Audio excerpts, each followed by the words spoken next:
Welcome to Amplify, the personal brand entrepreneur show. Today on the show, Bob is speaking with Paul Higgins. The fundamental thing in all of this is just, if you wouldn't like it, neither will anyone else, right? So there's thousands of scripts out there and all these experts saying, do it this way. And unfortunately, a lot of them don't work because they're not you. The only thing unique in this world is you, right? So you've got to leverage you. And that's why we say is if you don't look like a douchebag, first start with your network. All you got to do is just ask someone in your network that you've already built. Hi there and welcome back to Amplify, the personal brand entrepreneur show, where every week I speak to amazing people who share what makes their business work. If you're new to the show, then while you still have your device in your hand, take a second to subscribe. And if you're a regular listener, just a reminder that Bob loves reviews and ratings, and you would literally change my day if I saw a notification come through for that. So this week, we're going to be talking about something which, despite our species having been trying to do it for thousands of years, people still find new reasons every day to make it difficult or just plain avoid it. And I'm talking about sales and selling. Your ability to kill what you eat is still what separates a hobby from a business, and a business which will thrive. So this week, I'm really excited to welcome a master of the old school art of selling, Paul Higgins, to the show. Paul, welcome to the show.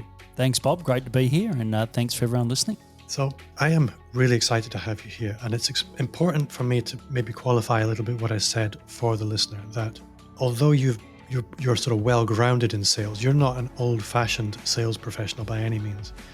Being classically trained in what you might call the forges of corporate sales is one thing, and that's something you have in spades, but your business is firmly rooted in the 21st century personal brand business. So for the listener who's maybe new to Paul Higgins, could you maybe give us a bit of an introduction, some background and some orientation as to around what it is you do and the kind of people you do it for and where you are? Yeah, so I'm Paul Higgins from Paul Higgins Mentoring. I'm based in Melbourne, Australia, but work globally, any English speaking. That's the only language I can tackle at this stage. And who I help people that are consulting, selling and implementing technology. So you might call it SaaS, you might call it technology, whatever comes to mind. But if you're thinking Microsoft, Salesforce, HubSpot, some of those tools that help businesses grow, well, I help those people to scale their business. And in short, that's what I did before I sold my business. So I can definitely help them avoid some of the mistakes I made. But also what I do is very applicable to any service-based business and really any B2B business. One of the things that I've found about sales is that the principles are universal. They apply to every business. What maybe varies in every business is the vocabulary that organization uses, maybe knowledge, experience, and understanding around the particular problems. But the process of actually selling is universal. The skills required, they're very, very transferable. So this is one of the reasons I was really keen to speak to you, is you are really, really good at your specific niche area, which is SaaS, and helping people in that space sell. But like you said, it's universal. It's very, very widely applicable. A place I would like to start, this maybe is very obvious, but sometimes the very obvious place is the best place to start. For the listener, maybe tell us a little bit about your background in sales, where it started, how it grew, and then what led you to choose SaaS and SaaS sales, because I think that will give a little bit of a context and some depth to where we can probably go later on, which is the universal processes of sales and how everybody can maybe find themselves, not some shortcuts, but in a lot of things, complexity isn't the answer, simplicity is the answer. So how did you grow into sales, and what did that original career look like? Yeah, well, I honestly started sales or watching sales when I was about 3. My dad worked for a company that ended up being acquired by Coca-Cola, and Dad was a successful person, a salesperson at Coca-Cola, and I was his wingman. I just followed him everywhere. I followed him to the factory where we used to see the bottles in those days run down the line, and I vividly remember my mum saying, "You can't have any," and my dad being very laxed. So we used to even have a towel that we wiped all of the Fanta from our tongues before we walked in the door, where Mum would ask us to show our tongues. But yeah, so it really started then. So I followed Dad, and then I was fortunate enough going through university, did a mix of accounting and marketing. So I was always arguing with myself that Coke had a lot of part-time jobs. So I spent a lot of time in supermarkets, or whatever you call them, around the world, retailers, stacking boxes and selling. And I was convinced that I would never have a role within Coca-Cola. They didn't believe in employing any family members at that particular point. And I thought, look, I'll go more into general business, probably through sales, but then into more general business. And long story short, they got really desperate. I was about to head overseas, and they said, look, do this job for 6 weeks. And it lasted 18 years. So I think that gives a pretty good background. And I think one of the things that really excites me in that is a lot of people come into a role never having had any experience of it. But when you come in having grown up around it, it's a very different thing. Similarly, my dad ran his own business from the age of, I think, 35 or 40, which was the point at which I was maybe in my early teens. So I spent a lot of my formative years observing how a business was run and kind of absorbed an awful lot of that independent spirit just through osmosis. And so for me, it seems like a perfectly natural thing to run and own your own business. I couldn't imagine any other life, but I don't see that everywhere I go. For a lot of people, they look at it as quite alien. And I think for many people, sales and selling is quite alien if they've never had to do it. If you've never had to kill what you eat, if you've always been able to go to the supermarket and somebody's done that for you metaphorically, then it's a terrifying thing. So for those people who maybe haven't experienced a lot of sales and a long sales career, like you, I think a lot of people are missing processes. They're making the same mistakes over and over and over and over again. So I'm going to ask the daft laddie question, I guess, which is, what are the most common mistakes that you see people making when they approach just the basics of selling? Look, I think it's the most common one I see is that they're more interested in themselves and their products than they are the people they're selling to. That's the most obvious one. And I think that sometimes just comes from fear. It's fear of, what do I do? And often when you get fearful, you then default to the easiest thing. And the easiest thing is, you know what you're doing, right? You know what you're selling. So therefore you'll talk about that. Whereas the real art to sales, we'll probably touch on it, but just briefly, I've been very fortunate to have a transplant, and I spent a lot of time with my mum, who had the same condition as me. And so, I followed Dad into sales and I followed Mum into the medical world. I know which one I'd rather be, but in the medical world, doctors are brilliant at diagnosing before they prescribe.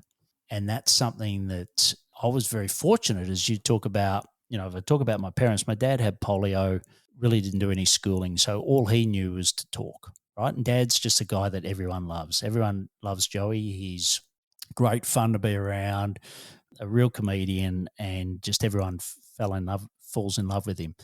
But my mum was a very planned and organised teacher, and she was a curriculum advisor. So I was very fortunate that I sort of had both combined. So Mum's teacher, learning, always been inquisitive, was something that I took into sales, which I think today is more the case. Whereas, when we were originally taught, and even back in 93, 94 when I started Coca-Cola, they were pretty aggressive. And they were probably, certainly here in Australia, we weren't liked because we had so much market power. And if you didn't like what we liked or had for you, well, that's fine. We'll just go to someone else. And then as time went on, it got a lot more difficult, and therefore you had to be better. But I think that's the biggest thing people get wrong, is that they don't really look at it's like looking independently at the situation and really trying to solve the problem for the client regardless of what you've got, and then seeing if it matches it. I love that. I've had to write down diagnose before you prescribe. That's going to be my quote of the week, I think. It's so obvious, but like a lot of smart things, just because they're obvious doesn't mean that they're easy. It's actually, you see this everywhere. You got people leading with a prescription, not with the diagnosis. It's really smart. Here's the thing. Old-fashioned sales was largely about shoe leather. You build relationships, you meet people, you spend time with them, you get to know them. As my last Australian guest said, people buy into you before they buy from you. Mm. And in a small community or in a city where your relationship selling, that's fairly easy to maintain.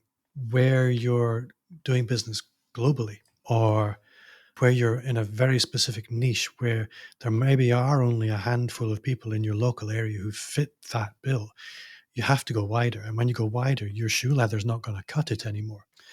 So when I introduced your business rather ham-fistedly as a 21st century business, but using and teaching very old-fashioned principles, how do you specifically help people that maybe aren't traditionally trained in sales take these old-fashioned principles out into the global marketplace in a way that makes sense and it's structured and disciplined in the same way that managing your diary as a sales rep for Coca-Cola, for example, might be? Yeah, look, great question. I think everyone's got the skill and ability, or most people, know how to meet people socially, right? So if you walk into a room, you'll typically talk to people, and the best conversations when you ask someone about them, not you. So that follows the same principle, and I think it's very much those are the things that you just need to put into your business and your sales philosophy. So I think that's definitely something where you're more natural, and it is just like meeting a new friend for the first time, right? Treat it the exact same. I think the other opportunity is just the ability to niche down has never been greater. You're in Scotland, I'm here in Australia. We're doing this podcast because of the technology. I haven't seen a client of mine probably in 5 years. Most of them in the US or other parts of the world, and it's all done through technology. So I think if you can, especially as a solopreneur, I think the best thing is to really say, hey, this is exactly who I help. These, and in your copy, everything. So always, if someone, I had a great call with a client today, and verbatim the words that they gave me, I'm now going to use in one of my landing pages because it was my ideal client and they spoke more articulately about their problem than what I can, because I don't have that problem anymore. I've solved it, right? So I think it's really niching down or niching down, and be comfortable that you're going to not serve all the traffic in the world. And I use an analogy like a football stadium, which we've all got, where you're not trying to get every person in the stadium to be a client. You're just looking at a particular row or a particular super box or something and just working on them. And I know, Kelly always talks about the 1,000 raving fans. The great thing now is you can have those 1,000 raving fans anywhere in the world, but they know you for one specific thing, and that specific thing is solving their problems. So you have a podcast, you have and as such, you have a platform and you have an audience that's attracted to that. You're active in other areas as well. You're active on YouTube. For the listener, what's your podcast called? Yeah, it's the Accelerate Sales podcast. You can hit pause, you can go and have a look now, but do come back. So when I look at opportunity, and my listener will be familiar with this kind of question because it's one I ask a lot. Opportunity can come through referral, and referral is great. Opportunity can come through content and inbound, and through your podcast, you see a lot of that. But it can also come through the more traditional outbound sales activity. So a lot of people who don't have platforms, they fall back on the referral and the outbound sales activity. And content and a platform can take time to build. So yes, for the content side of things, that beacon that you're creating, it needs to have a very clear signal and a very strong signal. And that's where the niching becomes profoundly important. But for the person who's maybe at the beginning of the journey, they don't have that content bank yet, where they're really depending on a referral, which is hard to scale, and outbound sales, which is the only thing that you really can control in the short to medium term. What would be your advice for an outbound sales strategy that they could control, that they were no longer at the whims of people responding to their social media content or that kind of stuff? How can you put one of your clients in the driver's seat tomorrow? Yeah, so I look at always going from easiest to hardest, right? So I look at four key areas that you can work on to build your audience, because ultimately you want an audience, but you've got to get people, you've got to go outbound to begin with. And like you said, if you don't have a fantastic podcast at the moment, or you don't have a YouTube channel, you don't have ways of drawing it in, Facebook ads aren't working, etc. It's like, well, how else?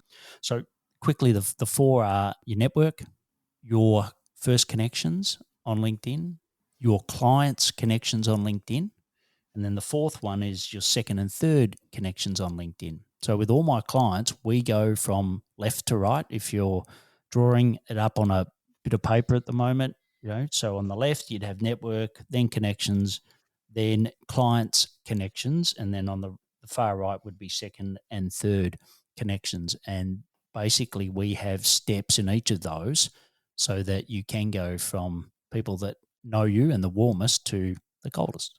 I was hoping that this was where you were going to go with this answer, because I know that you're a legend when it comes to the LinkedIn outreach. A lot of common objections I hear to LinkedIn outreach are it often comes across as really a bit sleazy. But this is actually true of a lot of badly organized, badly structured, and badly executed sales. Sales feels sleazy when it's been done badly. How do you safeguard and sort of educate people in order to avoid the sleaze trap? Because I think for a lot of people that are listening, they are hearing this and they're thinking, on the one hand, I like the idea of LinkedIn outreach because it is something I'm in control of. I simply show up, I do the job, and I will eventually see the results. Sales, in many respects, is a numbers game. But for the listener who's thinking, I like that, but I'm worried about coming across as a bit of a douche, how can they prevent that? What are the things they should be avoiding or making sure that they do? Yeah, well, so think wherever you're listening in the world, whatever sport translates to football for you. So we've got Australian It's a rules game of the here, ball. and if you haven't seen it, it's worth having a look at. It's very unique, but it might be hurley, it might be soccer, whatever it is. There was a famous Australian rules player, and he used to carry a card in his wallet that said, "Don't ever forget you were once a player."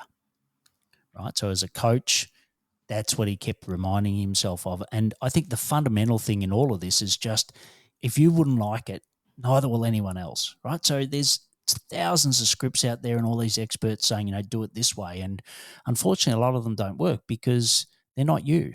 The only thing unique in this world is you, right? So you've got to leverage you. And that's why we say is if you don't look like a douchebag, first start with your network. All you got to do is just ask someone in your network that you've already built. If you think of Franklin Covey, he used to always say, put in the bank deposits. You need to put in the deposits before you take the withdrawals. But you've already got people in your network that really you've done things for them in the past, and there's a lot of deposits, right, in that bank account. Go and ask them, do you know someone like this, right? Pretty simple. And that's all you've got to do. You just got to ask them, and don't ask for, do you know lots of people like this? Just say one person. Does one person come to mind for this particular thing? And you'll be amazed at how many people do. Then the next one is your connections. You basically go do the same thing, right? So you just go, do you know this person with this problem? And then the client's connections, you already know that you've solved it for the client. So you go through the client and you take the hard work out for the client. Because how many times does people say, oh, do you know someone like this? And they're like, oh, I don't know. I'll come back to you. Well, wouldn't it be great if you just go to their LinkedIn connections, see your ideal client perfectly in there and just say, hey, I just want someone, could you introduce me to Bob? And they're like, yeah, okay, I could do that. Right. So see that that's not being spammy. It's actually leveraging your network. It's how the world is sort of always worked. Now it's just expedited by online. And then the last one is you do reach out to someone else. But by that stage, you've already got some credibility on your profile. You've already putting out good content. You've got strong recommendations. And then you've earned the right to then go out to strangers. And what are the most common problems that you find when people take that very simple information and then try and execute it? Everyone's busy, right? Which is an over obvious statement. But, a Coke brand manager once said to me that we think of Coca-Cola 24/7. It occupies everything we do. For a consumer, it's a speck in their lifetime, right? In their given day, they might just for 1 second think about what soft drink am I going to have, right? But we think about it 24/7. So I think what people tend to do is have too much information, right? They you know, and if someone's really busy, they might allocate 1 minute to read what you've got. So you've got to make sure that it fits that 1 minute, right? Because they're not thinking about you and your solution 24/7, but you might be, and you probably are, right? So I think that's the biggest thing. Brevity is definitely your friend, and always have a question. And the other word that I always ask people to think about using is open. Are you open to the question, right? And we've been testing at the moment some pattern interrupters. So a pattern interrupter might be like the logo, right? So if you're approaching someone, they've got a great logo, and you just might say to them, hey, did you design that logo yourself, or did someone give you a hand, right? Now, that's not spammy. You're actually taking a photo of their logo, you're actually circling it, and you're putting that image in the message right after they've connected. So they're the type of things you can do, and it's nice and brief. It's not like everybody else is doing outreach, and all of a sudden you don't look spammy. Have you come across Phil Jones' book, Exactly What to Say? No, I haven't. It is literally witchcraft for exactly this kind of thing. Anybody listening, this is probably the smallest book you will ever buy, and it's just genius. It's so, so good. I'll send you a link after the show. Yeah, great. Paul, for anybody listening, and you're looking for something that's always going to lead to a conversation rather than things being shut down, it's great. One thing that stands out for me with you is a lot of salespeople, they're kind of busy, they're kind of used to doing things the way they've always done them. And you kind of stand out as somebody who's blazing quite a different trail. In my world, it's kind of a proven path. Here's the thing. Podcasts are brilliant. Podcasts are really, really good. They're great content. It's great for building an audience. It's great for building trust. But a lot of people underestimate their potential as part of the sales process. And I think that's something that you've leveraged really, really well. How have you integrated your podcast into, I guess, your sales process? How does it find a home there?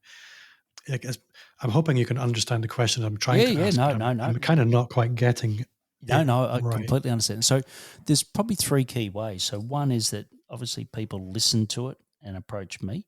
So that's one way. The second is that we post on LinkedIn 3 times a week, and 2 of those are around the podcast. So, that's another way of finding us. And then the third thing is that when I'm in the sales process and I know that there's a specific piece of value that someone says, look, I've got this problem and I've already recorded a podcast on that. And, it mightn't be mine. It might be some I've listened to. I listened about, 2.5 hours at 2.5 times speed a day. So I collect it. And then what I'll do is just send them that value, right? Because how often does someone say, hey, I'm circling back, or where you're at with this, or have you spoken to your wife, or whatever it is, right?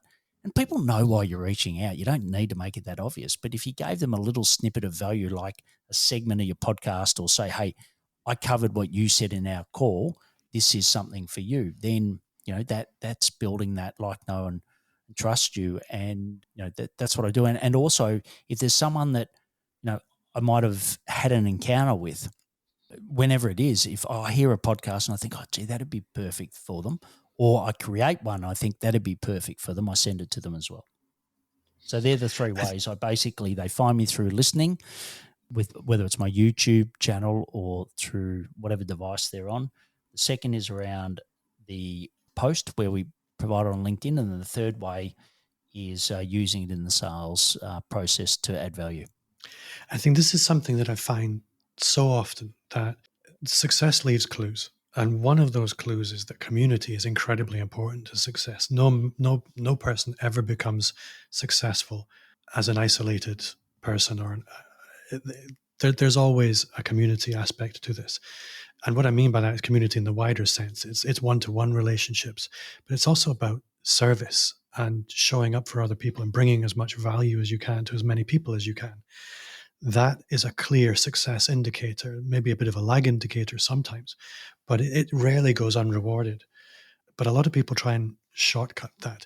What you've done is take being really well known in your community to being really well known in a niche community in cyberspace. And that can't help but elevate your business. Going maybe into community a little bit, you have a free community for your niche, for people within the SaaS consulting and integration space, I guess. Free is not something a lot of people who come from a traditional sales background, it is usually not in their vocabulary. It's reasonably well known, but more broadly as a good sort of step along the sales funnel, so to speak. But my question is, what was the genesis of that? How did that begin? And how did it grow? Because I know at the moment you have, I think it's a couple of hundred people in your niche in that community. But how did it begin and how did you grow it? And what were the challenges along the way? Yeah, great question. So I think, it just all comes with learning. Like most of you listening are smart. You'll work something out. It's just how quick you can work it out, right? And so for me, I used to always build something and then hope they come, which, I'm sure you're all chuckling at the moment thinking, yes, I've done that before.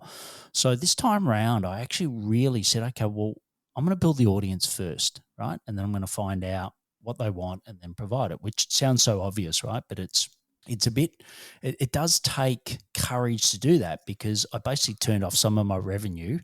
So whilst you're building your audience, you're not getting as much revenue in, right? So you need to plan and prepare for that. But in short, what I did was just use LinkedIn outreach to build that community. So I wish it was 200, Bob. At the moment, it's around 100, I think about 120, but it's going up, by 5 to 10 each week. And yeah, we just effectively have used a really good campaign on LinkedIn. We've found that the right audience, we've sent the right message, and they've come in, and now it's starting to be referred to by others, and it's starting to create a snowball. But it was, I practice what I preach. So whenever I mentor people or work with people, it's always based on what we've tested and applied ourselves. And I think because you are so clear on your niche, big numbers actually don't matter that much, because the value of a client for you is significant, because the ROI potential is there. It's I think a lot of people underestimate the value of a small community. It's all about focus, I guess, and potential. One area that I see all the time when it comes to sales and selling, and this will be the same in your niche, I think it's the same in pretty much every niche. If you're in a call center, it's called call reluctance. If you're a solopreneur business owner, then it's just called fear. It's often fear of rejection, fear of comparison. There's all kinds of issues come up, imposter syndrome. What are some simple tips that you can maybe offer that would maybe sort of you might stick on a laminated card and said, whenever I'm feeling this, do this? Yeah, well, I think there's a bit of software we use called Fathom Video. It's free software. It's fantastic. I've had the founder on my podcast as a guest, and it tracks how much you talk versus how much your prospect talks, right? And it's great because you can see it goes green, red, depends on the mix. So the biggest one for me is ask a good question and then just be quiet. And then once you've asked a good question, then ask follow-up questions to that question. Now, so often, it's that speed thing that we want to get to what we've got to say. So we quickly go through the research, right? And going back to that doctor analogy, good doctors don't do that, right? They look at all possibilities and they take time. And ultimately, someone else has got to identify that they've got a problem. Then they've got to own that problem, right? And then you've got to help them with what's the best solution to solve that problem. But if you're the one doing all the talking, it's very rare that that's going to happen. So that's probably the biggest thing. So with your clients, how often do they have any meaningful sales experience? So official sales experience, not a lot. And, I was lucky. I was, went from a rep to a director at Coca-Cola, started in sales and then went into general management. But we had so much training. Coke was brilliant at the training we got. So sometimes when people come to me and say, I'm just really struggling with this. I don't know what to say. I don't know the scripts. Help me out. I'm like, yeah, well, first thing, don't be hard on yourself. I've been doing this for 28 years now, right? And I still find it hard. I'm still testing and trying to do things differently all the time. So most of my clients don't have that experience, right? So I say, just ease up. Don't, you know, we can easily help you. You know, I can help you condense 24 years or 28 years, I should say, into, 4 sessions when we run one of our programs one-on-one. And then that sort of takes the pressure off them. So I think that's the biggest thing, because, not everyone's had sales background, but I know that every owner and you out there, that the number one way that you're going to increase your sales is through you being better at selling. I think a lot of people might have been on sales training courses. I've been on sales training courses, and a lot of the time, just because you spend a day in a classroom, it doesn't equate to experience. So I guess the question I want to ask is, when somebody comes to you, what does that typical journey look like for them? If they're coming in being good at what they do, they're technically competent, but they just don't have the processes in place to connect with the people who need the value that they have, and then have the sales conversations. What's your process for working with clients in order that you can close that gap for them? Yeah, well, I'll take LinkedIn outreach as an example. So we've got a program called Fast Track, and in that there's 5 key steps. So the first one is to really identify your ideal client.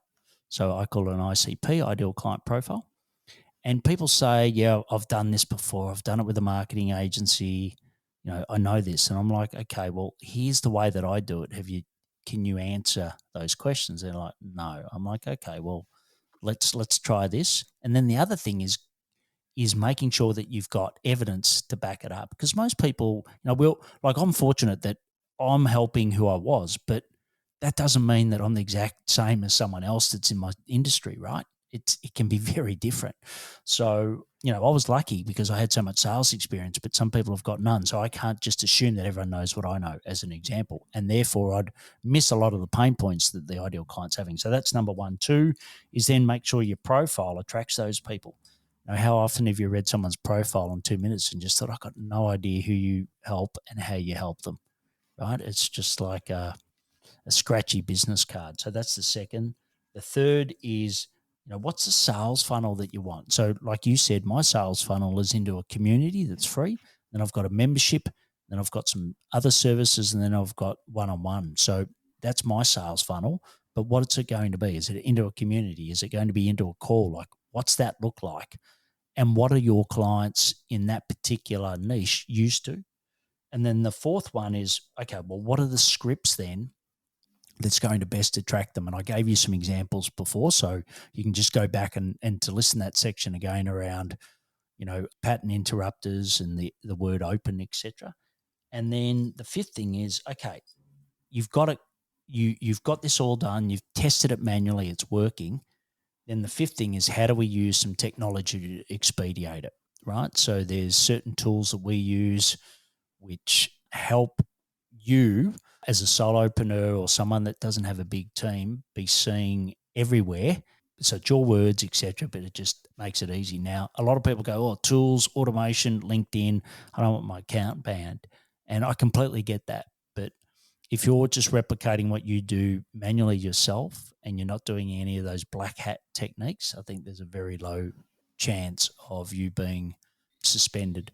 And at the moment, I haven't had any of my clients that have been suspended for over a year now, because LinkedIn reducing the outbound limit from 2,500 a week to 100. Well, I don't know if it's 2,500 a week, but the numbers, I think, was 2,500 a month down to 100 a week, so 400, is really stopped a lot of the spam that was automated with some of these platforms. So I know you as very, very professionally competent. You're really, really good at what you do. And whenever I meet somebody who's really, really good at what they do, it's always interesting to find out a little bit about the areas of their business where they maybe don't feel so comfortable. So I'm curious to know from you, where does Paul Higgins still experience anxiety, frustration, insecurity in his business? Because that's often as instructional and educational and, I guess, identifiable as the areas of competence and excellence. Someone once told me that a strength overplayed can be a weakness, right? And my strength overplayed is my ability to sell and my ability to do everything that I've spoken about. But that's all outbound, right? And that takes a lot of time, and it's, not everyone's going to say yes and all of that. I'm sure you felt that yourself. So for me, my biggest weakness is how to actually draw people to me. So yes, the podcast helps, but is it drawing enough people to me? No. Does my website look exactly how I want it to? No. So the short answer is marketing. I really struggle with, I know what I want to say, but sometimes I struggle to say it in a way that is attractive enough for my ideal clients. I think that's something that a lot of people can relate to. I think if we're all honest, nobody ever really comes across quite the way that they feel that they exist inside. And that's true in one-to-one encounters. And I think for a lot of people, it's especially the case when they go online, that they never feel that they quite land the way that they would like to. So I think that's a really great observation. Yeah, and I think for me, like I've got a great team. I've got 5 in the team. They're in Colombia, in the Philippines, and here in Australia, and they're brilliant. But sometimes with the marketing, I'm like, you go and get, here's some people that I know are doing it well. Go and basically look at what they're doing, and then, take our version of that, right? Which is, it's okay. Swipe and apply is great, but it's really like, well, no, I actually need to think deeper, and I need the strategy, and I need to do that, and that's just not what I do. So, that's why I think, for me, I need someone to mentor and help me like I do for a lot of people with running their business across, the business model, the sales, the operations, building the team, etc. I'm great at that. But the very pointy end, the marketing, that's the part that I find the most frustrating. And to be honest, even though I was a marketing director at Coca-Cola, I often found it frustrating there as well. I think actually, to bring this right back to something you said at the beginning, is you need to diagnose before you prescribe. And I think a lot of people make the mistake of going and looking at the pills that other people appear to be taking and think, well, that must work. They try and recreate the marketing that they see other people generating without understanding what it was that originated it. What's the strategy behind it?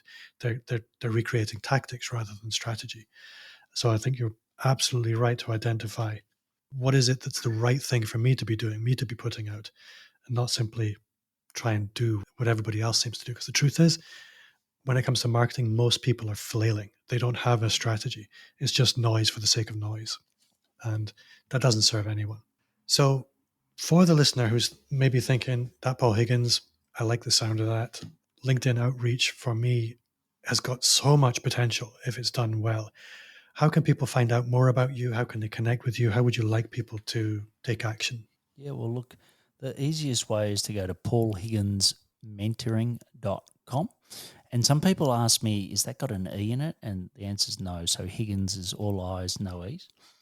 So go to that. Obviously, the links Bob will have in the show notes as well.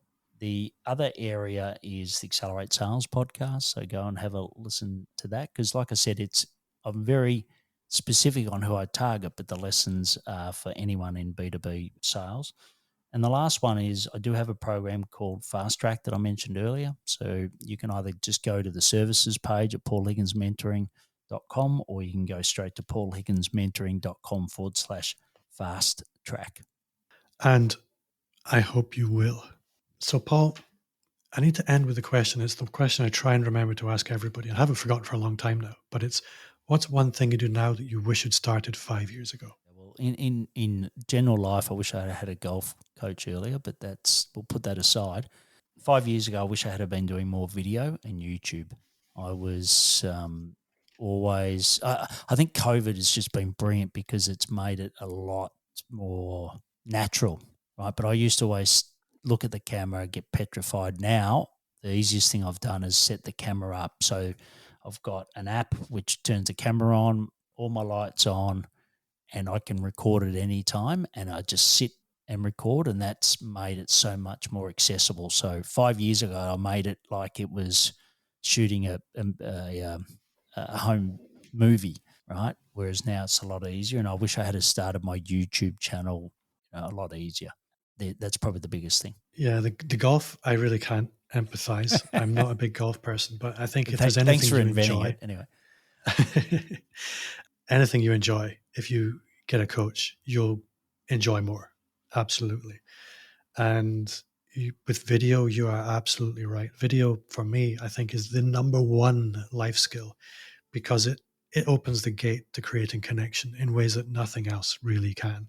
Paul, you have been an awesome guest. I've really enjoyed myself. I will never get tired of talking about sales and selling because it changes lives. At the end of the day, you have something that people value.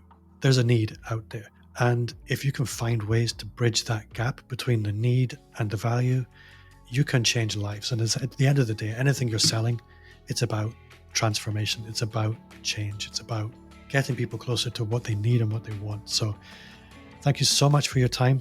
And yeah, I can't wait to speak to you again. Yeah, no, really appreciate it, Bob. And thanks for you listening. And yeah, if you've got any questions, more than happy to answer anything I can to help you on your journey.